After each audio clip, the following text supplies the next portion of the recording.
Millionaires of Reddit, how did you become so wealthy? I live in Eastern Europe. In 1990, I took out a huge loan and bought 10 apartments and furnished them. I rent them out to people, and with the money I earn from them, I pay off the loan payments. I do this every 10 years. I have now 30 apartments and 1 employee who I pay to maintain them and make sure payments and maintenance is handled. The key is finding good tenants and maintaining a good relationship with them. It's not that hard, but a key to this is strategy.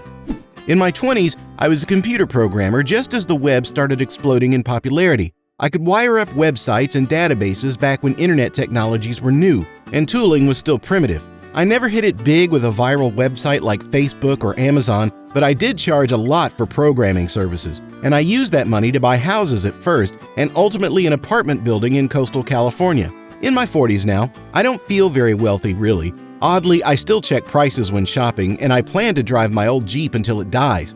When I travel, I often pay to fly first class, and I do enjoy the nicer hotels. But other than that, I live and spend rather simply.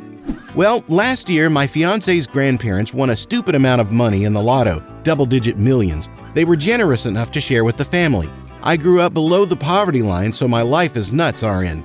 Edit, I'm a girl, for one. 2, I am in fact choosing to do stuff with my life, as I'm not an idle person mooching off of a very lucky break.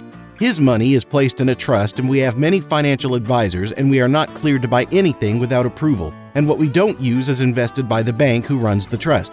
I don't really care for advice since I'm just reaping the rewards. So far, we bought my fiance's childhood home his father built, which is in one of the most sought-after neighborhoods in my city, and we're loving the security we have as homeowners. We took an amazing trip in June where he proposed right on the banks of the River Ness in Inverness, Scotland. It was pretty magical, guys, and no, my ring is not exorbitant. Having the money hasn't changed us as a couple, as we spent a year and a half living in a bachelor suite the size of a 1-car garage, and we still love each other. So at this point, it's a done deal. We're together for good and are getting married next. Also, I signed a cohabitation agreement, but we agreed that I am not signing a prenup and my name will be added to the title of the house after marriage. And the cohabitation agreement nullifies, making everything but the trust mine. So if in the highly unlikely case of divorce, I can go after him for half of everything but the trust, as it is owned by his grandparents. But he is beneficiary. Pretty nutty stuff, and I'm genuinely surprised they didn't force me into a prenup. I enlisted in the Army when I was 18. I liked it. I asked to become an officer, and they let me. The Army sent me to college, and I graduated. My officer pay was way higher in the Army, and you don't have very many bills. I found I could save between $1,000 and $5,000 every month of my life. After my second deployment, I was sitting on about $200,000. I hired a financial manager. He did well a few years. I've bought and rented out a couple houses. I've got 17 years in the Army, creeping closer to a portfolio worth $2 million and a good pension in retirement. I'm about to make lieutenant colonel in my late 30s. Always saved up a lot of money, 40% of my pay, and continually put it into stocks. Investment returns have outdone my savings for quite a while. How do you know which stocks to invest in? I've invested since I was 18. I have a degree in economics and deep interest in the markets. But honestly, I don't know anything. I have a diversified portfolio of 10 different stocks in different fields. Theory says that's too little, but I don't care. The different stock is all listed in the most traded index in my country. I come from Denmark, so it's the OMXC20 index. The thing is, stocks in general increase in value over time. Sure, some of my stocks are in red, but most are in black. Some drop 30%, others gain 40%. But year on year, my portfolio increases about the market average of 7%. That's including years of financial turmoil, financial crisis. In my opinion, the worst you can do with your money is to not invest it. Being frugal, not buying new cars, not caring about what others think, saving and investing and doing it again, not making knee-jerk investments, letting them ride long-term and not freaking out at every market correction. For me, it was a slow game, but fun to watch it take off. Through hard work and perseverance, I established a reputation for honesty and competence. I was slowly promoted to increasing positions of responsibility and remuneration. I saved prodigiously and invested wisely. I married well to someone with similar values. I am on track of being a millionaire by just investing in my 401k. I started my career at 20 years old right after graduating from college and started investing the minimum to my 401k. Never really thought much of it until I did those calculators and realized that since I started so young, the compound interest on any investment account with a decent return would be huge. I would recommend you just put anything away. Everyone tells you to max your investments, but honestly, not everyone can invest $18,000 a year. Do the math of how much $200 a month will grow in 30 years. This might not be the exact answer, but this will easily get you to be a millionaire at some point. Problem is, 1 million 30 years from now is only worth 500,000 after inflation. Not there yet, but getting there. STEM degree for both my wife and I. I bag my lunch and drink from the water fountain. I eat out with coworkers maybe once a week. Fill up my trusty clean canteen bottle daily with the free ice from cafeteria and water from the water fountain. In my lower 30s now, have a $500,000 house bought 2 years ago, about 40% paid off. Hope to pay it off completely well before I turn 40. Currently about $350,000 in bank between liquid and stocks. Currently driving a 9-year-old Scion. Wife has a 13-year-old Camry. Daughter's toys are from the thrift store. Haven't had cable TV ever. Love Costco and Walmart. Love looking at deal sites. That doesn't mean we do not enjoy life. We've been backpacking in Europe.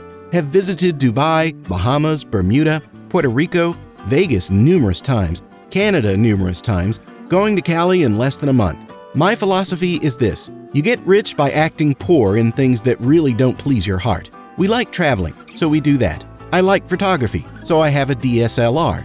Wife likes nail polish, so she has like a big box full of them. I don't care much about food, so I bag it and we rarely eat out. Same with our cars. Live simply, invest and spend wisely, love unconditionally. My first million was the hardest to attain. It took me a good 10 to 15 years to find the perfect bank near the highway, a safecracker that's not a completely effing idiot, and an inside man that's not going to fold under a little bit of stress. Once I got my perfect team, getting the million was easy. The second was easier now that I've got some experience under my belt.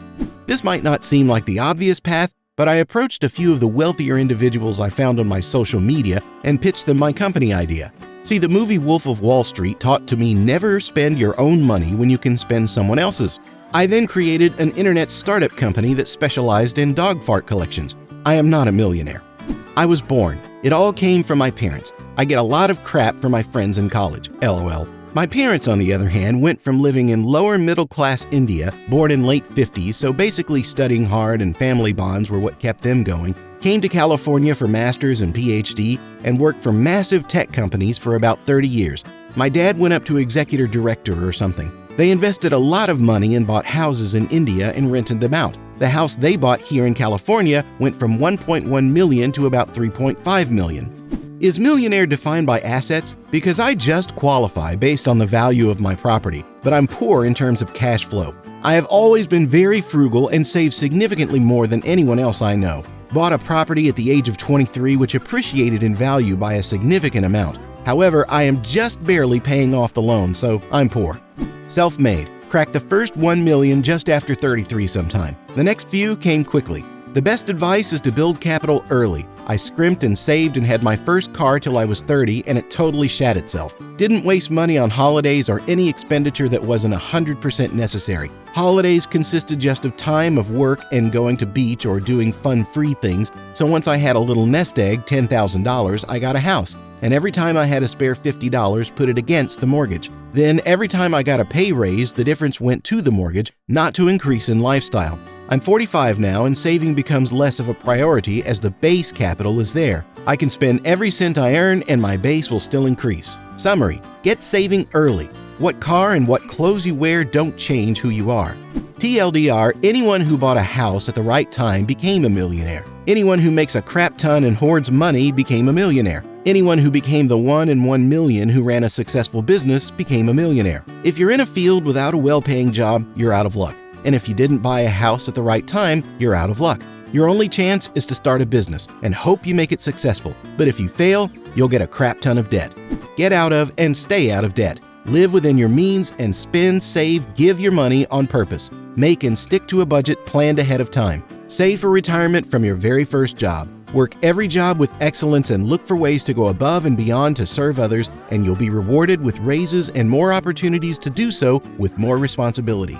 Started buying multifamily real estate in central Chicago in 2011. Have been selling since last year. At one point, I had 15 buildings with 65 apartments in them. The few buildings I have left are worth about $2 million, and I have over $350,000 in cash in my savings. Prices were so ridiculous in the recession that I was able to turn $5,000 in savings and a lot of sweat equity into what I have now. I bought my first building with an FHA loan for $130,000 in Logan Square. It was 3 units and I put $5,000 down. It's now worth $400,000. Then I saved up the income from that property and bought a 6-unit for $50,000 that's now worth $350,000. Then I picked up another 6-flat for free because the city was going to force the bank to demolish it. Borrowed against the equity in my other properties to do a total gut rehab of it. Now the building is worth $1.1 million and generates $10,000 cash flow every month. I live frugally as well. When my old car died, I bought a 2-year-old Honda with 25,000 miles on it. I still live in the first property I bought. My hobbies are ones that are only expensive if you don't have the time to take advantage of them. I buy a ski pass and ski 4 weeks a year. The pass costs $600, but I can get thousands of dollars worth of skiing out of it since my job is mainly collecting passive income. I'm only 29, so my plan is to just slowly add to my portfolio while letting the few buildings I haven't sold off burn off principal. I'm basically semi-retired and have been for 3 years. Thank you for watching. If you enjoyed this video, subscribe to the channel, press the like button, and don't forget to watch our other videos.